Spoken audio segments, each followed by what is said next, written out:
Welcome to A Canadian Investing in the U.S., a podcast and YouTube channel focused on Canadians buying real estate with host Glen Sutherland. Welcome to another episode of A Canadian Investing in the U.S. This week I just wanted to briefly go over some of the obstacles that are keeping you from leaving your job. Let's just start with a basic scenario, because this is what we all do, right? We're sold the idea of passive income with this, and a lot of this stuff comes from people who are trying to sell you properties, right? That there's always an agenda where you get your information from, and what they say is, oh, you just need a whole bunch of properties, and you get a certain cash flow, and then you can leave your job and you can go live on the beach. The problem is say you needed $10,000 of monthly income to come in. So say after you buy a house, renovate a house, refinance a house, and you've pulled all the money out of the house, right? So you've leveraged it up nice and high. That sounds great. The problem is now it doesn't cash flow as well. So you're going to be getting, like, say, $300 a month as your cash flow. So, okay, I got $300 a month. I need $10,000. How many houses do I need? 33 houses? Whoa! That sounds like a lot of houses that you need. And to manage the property managers that are managing the houses, it sounds like you've just created a new job of that instead of doing your 9 to 5. So did you really get any farther?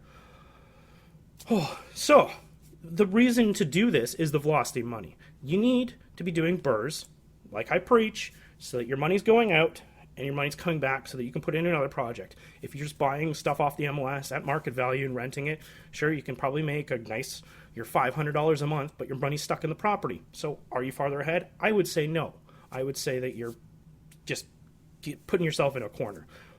Totally side note.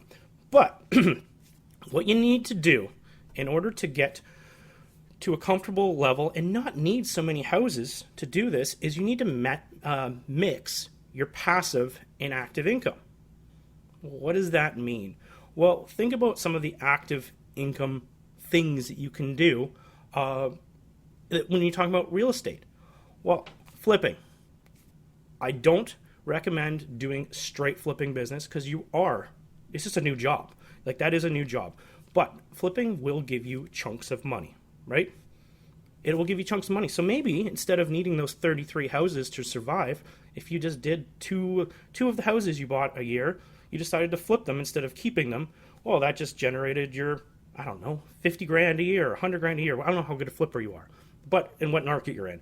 But you just created big chunks of money, so you don't need as many houses. But I wouldn't do that strictly. I wouldn't be like, we're going to do all flipping. No, you need to have passive income coming too. So what you're going to be doing at the same time is keeping houses. So you flip some, keep some, and that way you can have your chunks and it won't need as many houses.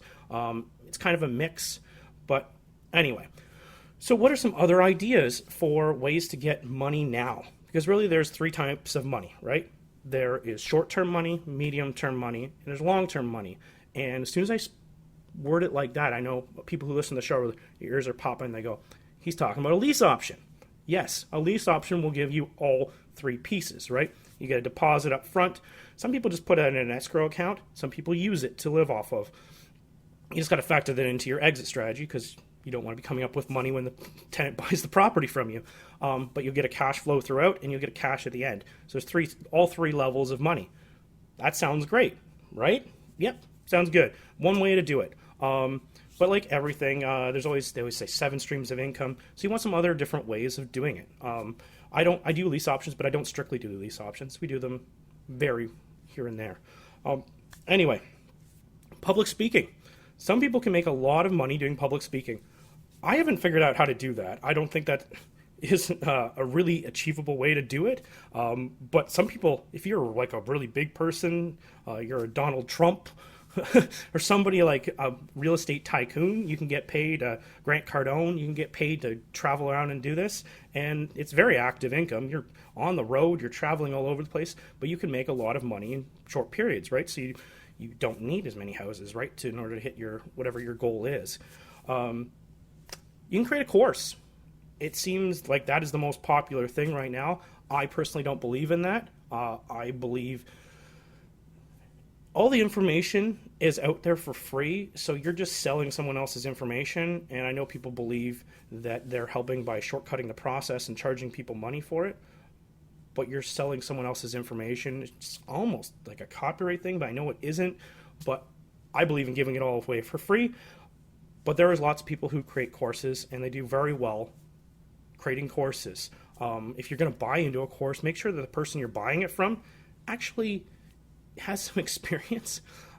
I've had a bunch of podcasts that I never aired because after talking to them, they were running a coaching program and they owned like one piece of real estate. And I'm like, I can't even air that. I feel sick to my stomach to put that on the air. And that's it. So do your due diligence on these coaching programs and on your creating people who've created courses, programs. Know what you're buying into. Yeah, so that's basically it. You want some short-term money, you want some long-term money, and that's the way to shortcut this process. If you can do some flips or some lease options mixed in with your burrs, you'll be way ahead.